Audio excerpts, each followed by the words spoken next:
मर्यादा पुरुषोत्तम भगवान श्री राम के परम भक्त श्री हनुमान जी के बारे में तो सभी जानते हैं। यह भी जानते हैं कि दशरथ नंदन राम हनुमान के हृदय में बसते हैं।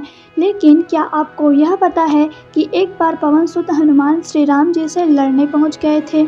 हो सकता है यह सुनकर आपको हैरानी हो, लेकिन यह सत्य है और इस घटना का जिक्र श्री राम कथा में भी सुनने और पढ़ने को मिलता है।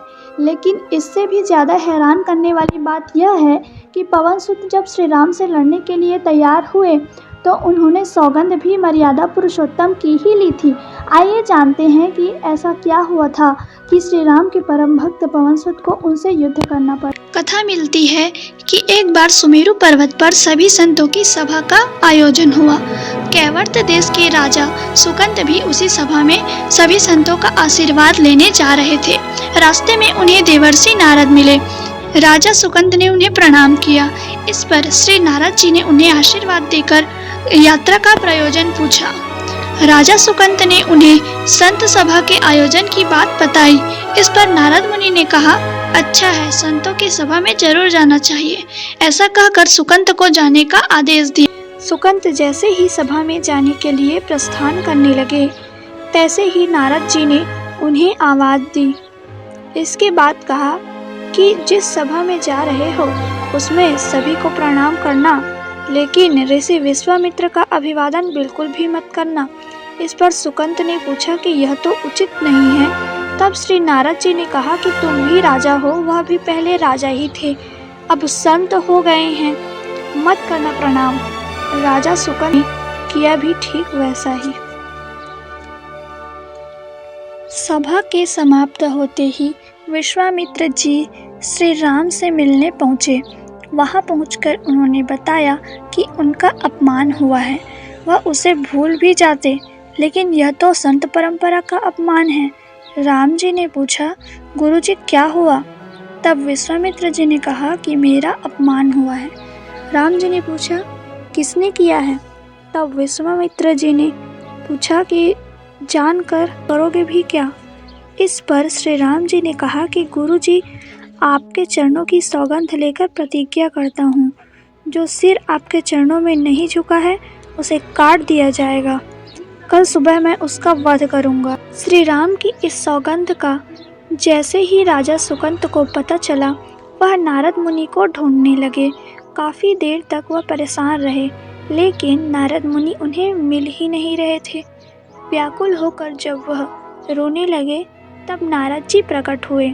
सुकंत ने हाथ जोड़कर उन्हें सारी बात कह सुनाई, साथ ही प्राणदान की विनती की। इस पर नारद जी ने उन्हें माता अंजनी के शरण में जाने की सलाह दी। यह भी कहा कि अगर उन्होंने तुम्हें बचाने का वचन दे दिया तो तुम जरूर बच जाओगे, लेकिन यह भी कहा कि वह किसी को यह नहीं बताएंगे कि नारद जी ने उन्हें यह सलाह दी है। राजा सुकंत के रोने की आवाज़ सुनकर माता अंजनी बाहर पहुंची। तब उन्होंने कहा कि माता मुझे बचा लें, अन्यथा विश्वामित्र जी मुझे मार डालेंगे। इस पर माता अंजनी ने सुकंत को उसके प्राण बचाने का वचन दिया। उन्होंने कहा कि तुम शरण में हो, तुम्हें कोई नहीं मार सकता। इसके बाद राजा सुकंत को विश्राम करने के लिए कहा। शाम ढले जब हनुमान जी माता अंजनी के पास पहुँचे तो उन्होंने सारी बात बताई, लेकिन सुकंत को बुलाने से पहले पवन सुत से सौगंध लेने को कहा। तब श्री हनुमान जी ने कहा कि वह श्री राम के चरणों के सौगंध लेते हैं कि वह सुकंत के प्राणों की रक्षा करेंगे। तब माता अंजनी ने राजा को बुलाया। हनुमान जी ने पूछा, कौन तुम्हें मारना चाहता है? तब सुकंत ने बताया कि श्री राम उन्हें मार डालेंगे। इतना सुनते ही माता अंजनी हैरान रह गई। उन्होंने कहा कि तुमने तो विश्वामित्र जी का नाम लिया था। तब राजा ने कहा कि नहीं, वह तो मरवा डालना चाहते हैं, लेकिन मारेंगे तो राम ही। हनुमान जी ने राजा सुकंत को उनकी राजधानी में छोड़ा और श्री राम के दरबार में पहुँचे। वहाँ पहुँचकर उन्होंने राम जी से पूछा कि वह कहाँ जा रहे हैं। तब मर्यादा पुरुषोत्तम ने बताया कि वह राजा सुकंत का वध करने जा रहे हैं। तब हनुमान जी ने कहा, प्रभु उसे मत मारिए, राम जी ने कहा कि वह तो अपने गुरु की सौगंध ले चुके हैं, अब पीछे नहीं हट सकते। हनुमान जी ने कहा, प्रभु मैंने उसके प्राणों की रक्षा के लिए अपने इष्ट देव यानी कि आपकी सौगंध ली है। तब राम जी कहते हैं कि ठीक है, तुम अपना वचन निभाओ, मैं तो उसे मारूंगा। हनुमान जी राजा सुकंत को लेकर पर्वत पर पहुँचे और राम नाम का कीर्तन करने लगे। उधर राम जी राजा सुकंत को मारने के लिए उनकी राजधानी पहुँचे, लेकिन वह नहीं मिले, तो वह उन्हें ढूंढते हुए पर्वत पर पहुँचे। वहाँ हनुमान राम मंत्र का जप कर रहे थे। राम जी को देखते ही सुकंत डर गए। उन्होंने कहा कि अब तो राम जी उसे मार ही डालेंगे। वह बार बार हनुमान जी से पूछते कि मैं बच जाऊंगा ना। तब उन्होंने कहा कि राम मंत्र का जप करते रहो और निश्चिंत रहो, भगवान राम के नाम पर पूरा भरोसा रखो।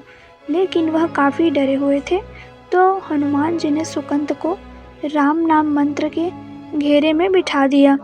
इसके बाद राम नाम जपने लगे। राम जी ने राजा सुकंत को देखकर जब बाण चलाना शुरू किया तो वह राम नाम के मंत्र के आगे विफल हो जाते। राम जी हताश हो गए कि क्या करें। यह दृश्य देखकर श्री लक्ष्मण जी को लगा कि हनुमान जी भगवान राम को परेशान कर रहे हैं, तो उन्होंने स्वयं ही हनुमान जी पर बाण चला दिया। लेकिन यह क्या, उस बाण से पवन सुत के बजाय श्री राम मूर्छित हो गए। यह देखते ही लक्ष्मण जी दौड़ पड़े और देखते हैं कि बाण तो हनुमान जी पर चलाया था, लेकिन मूर्छित राम जी कैसे हो गए। तब उन्होंने देखा कि पवन सुत के हृदय में तो श्री राम बसते हैं। राम जी जैसे ही होश में आए, वह हनुमान जी की ओर दौड़े। उन्होंने देखा कि उनकी छाती से रक्त बह रहा है। वह हनुमान जी का दर्द देख नहीं पा रहे थे। वह बार बार उनकी छाती पर हाथ रखते और आंखें बंद कर लेते। पवन सुत को होश आया तो उन्होंने देखा कि राम जी आंखें बंद करके हनुमान जी के छाती पर बार बार हाथ रखते हैं, फिर हनुमान जी के सिर पर हाथ फेरते हैं। तब पवन सुत ने सुकंत को पीछे से निकाला और उसे अपनी गोद में बिठा लिया। तभी राम ने फिर से हनुमान जी के माथे पर हाथ फेरा, लेकिन इस बार वहाँ पवन सुत की जगह राजा सुकंत थे। राम जी मुस्कुराए और हनुमान जी बोल उठे कि नाथ, अब तो आपने इनके सिर पर हाथ रख दिया है। अब तो सब कुछ आपके हाथ में है, इसकी मृत्यु भी और जीवन भी। आप ही सुकंत के जीवन की रक्षा करें। राम जी ने हनुमान जी से कहा कि जिसे तुम अपनी गोद में बिठा लो, उसके सिर पर तो मुझे हाथ रखना ही पड़ेगा, लेकिन गुरु जी को क्या जवाब देंगे। तभी हनुमान जी को विश्वामित्र जी सामने से आते दिखाई पड़े। उन्होंने राजा सुकंत से कहा कि जाओ। तब प्रणाम नहीं किया तो क्या हुआ, अब कर लो। राजा ने दौड़कर विश्वामित्र जी का अभिवादन किया। वह भी प्रसन्न हो गए और बोले, राम इसे क्षमा कर दो। मैंने इसे क्षमा कर दिया, क्योंकि संत का काम मिटाना नहीं बल्कि सुधारना होता है। यह भी सुधर गया है। उन्होंने सुकंत से पूछा कि संत का सम्मान न करने की सलाह तुम्हें किस कुसंग में मिली। राजा सुकंत विश्वामित्र जी से कुछ कहते कि इससे पहले नारद मुनि प्रकट हो गए। उन्होंने सारी घटना कह सुनाई। तब विश्वामित्र जी ने पूछा कि नारद, तुमने ऐसी सलाह क्यों दी। तब नारद जी ने कहा कि अक्सर ही लोग मुझसे पूछते थे कि राम बड़े या राम का नाम बड़ा, तो मैंने सोचा कि क्यों ना कोई लीला हो जाए कि लोग अपने आप ही समझ लें कि भगवान राम से अधिक भगवान के नाम की महिमा है।